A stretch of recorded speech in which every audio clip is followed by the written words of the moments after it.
Hello, my name is Michael Mannering. I've been teaching management and strategy papers all over the world for some 25 years. I want to take 10 or so minutes of your time to explain why Malaysian students have trouble with P3. The current P3 examiner has created an exam which is easy to pass if you avoid doing stupid things. To make it even easier, he helpfully indicates what he's going to examine, and he usually examines the same topics. What a nice man. Unfortunately, many Malaysian students do stupid things when tackling this paper, partly because they have been taught to do stupid things, and partly because learning and churning has got them through their other exams. It will not get you through this exam. The examiner is testing your ability to provide specific answers to specific questions, to do so under time constraints, and to make selective use of frameworks, facts, and figures, all of which come from the case. He is not testing your ability to vomit frameworks across the page.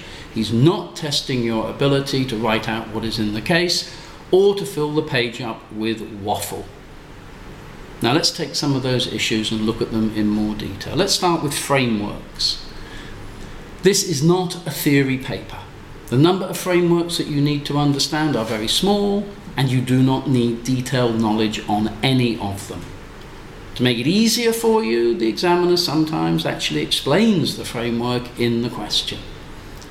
Why learn frameworks which the examiner never or rarely examines?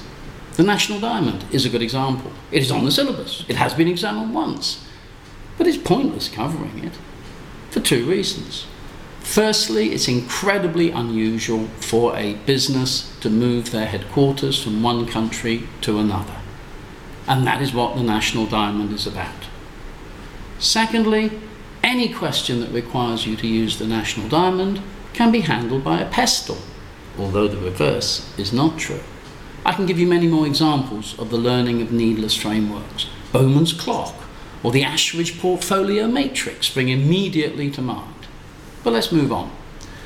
With frameworks, the emphasis should be on understanding. Make sure you understand why and where a framework is useful. Don't just learn it. There's a difference between being able to describe a five forces model and knowing what value the five forces analysis can deliver to answer a case.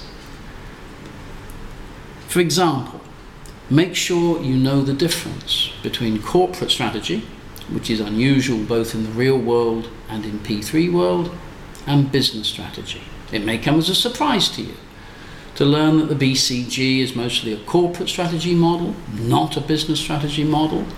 And of course, the five forces model is both a corporate from the perspective of the entrant and a business from the perspective of the industry player. So much for frameworks. Let's look at the application, the use of the case information. The answer to the case comes from the case, and the examiner screams the answer at you by littering the case with clues. Sometimes it is embarrassing how obvious he makes it. Look at the ONA case in December 2007 if you don't believe me. Instead, students vomit theory. If it's a five forces, students will choose to list the five forces and then write everything they know about the five forces. And the same applies to all the frameworks. You will get a couple of marks by showing you know the framework, but most of the marks come from applying the framework to the case and answering the question. Once you know which framework to use, and the examiner often tells you, all you have to do is line the framework up with the case information.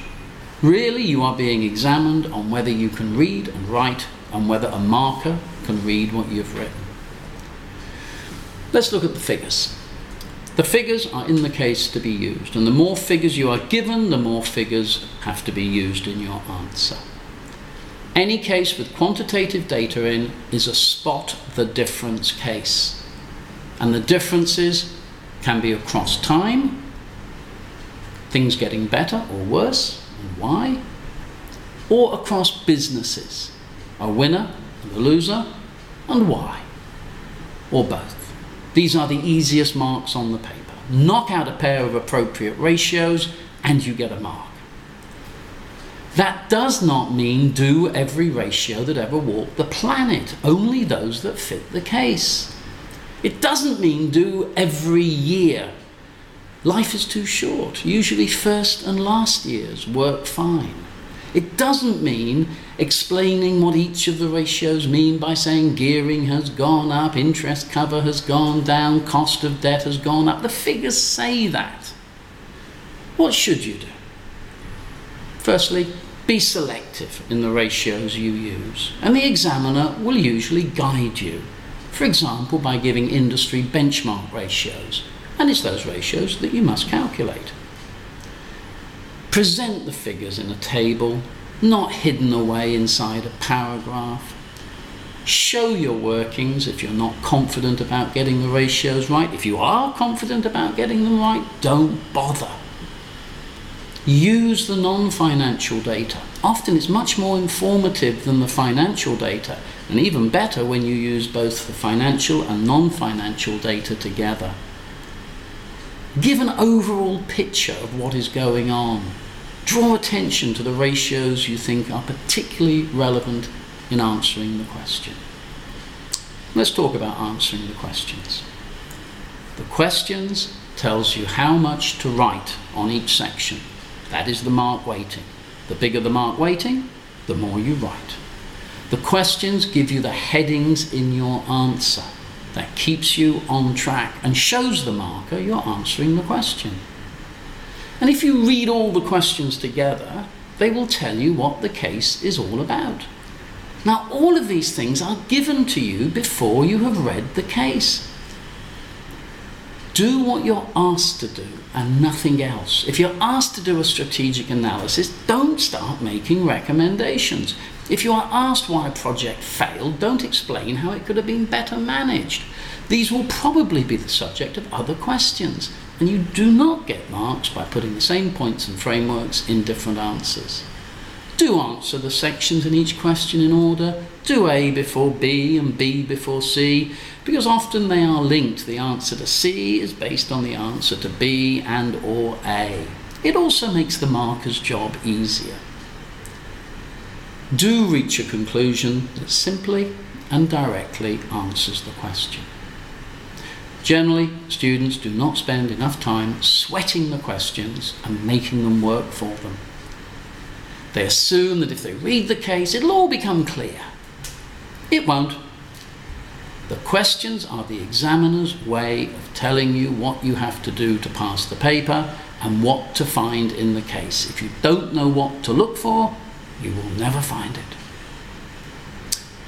Let's look at how to present your answer. Simply, you've got to present it in a marker-friendly way. Markers are human. Well, let's be kind and give them the benefit of the doubt. Markers are encouraged to give students marks if they possibly can, so they are looking to pass you, not fail you. Make it easy for them to do so. Don't write essays with long paragraphs which force the marker to read every word. Do break the answer up by turning the questions into brief answer headings which are presented in capitals. Please don't write the question out again and don't underline it. Bizarrely, marks are not awarded for copying out the question or for using a ruler. Don't ask me why, but there it is. If you are using frameworks, turn the elements in the framework into subheadings. Reach a short conclusion which answers the question. However, don't write in note form. You must use sentences, and you must write legibly. If you write in a difficult to read fashion, if you leave big gaps between sections, and if there's lots of crossings out, you create an awful impression. Markers are influenced by how hard they have to work to earn their money, and difficult to read scripts do not endear you to them. Don't upset the marker. Don't waffle. The markers are professionals. They know when a student is in waffle mode. It doesn't get you any marks, and it wastes time. Time management. This is the killer. You will run out of time, and that means marks lost. Write nothing, get nothing. Write too much on your first answer and you've effectively failed yourself. You've put yourself under more time pressure. Pick up the easy marks, do so quickly and move on. Don't fall into the completeness trap by trying to get all the marks that are going on a question. If you write a valid sentence that answers the question, you get a mark. Do a pair of valid ratios and you get a mark. Draw a diagram if it helps answer the question. So let's finish by talking about how to pass and how to select a P3 supplier. You do not pass by attending lots of lectures or accumulating lots of notes or reading the manual from cover to cover. You are wasting your time, you are wasting your money and doing serious damage to your mental health. You do not need to know much. My material gets it down to 99 pages, and that includes all the accounting stuff that is now in the exam. Even that is too long. A slimmed down version is only 35 pages. You practice by doing cases within the time limit and getting them marked and getting them commented on. Having the notes open makes no difference. They won't help you much with the case anyway. There is a steep learning curve in doing cases. The average mark I award for a first attempt at a 50-mark case done under time constraint is usually 12 to 13. By the second case, the average is up to 16 or 17.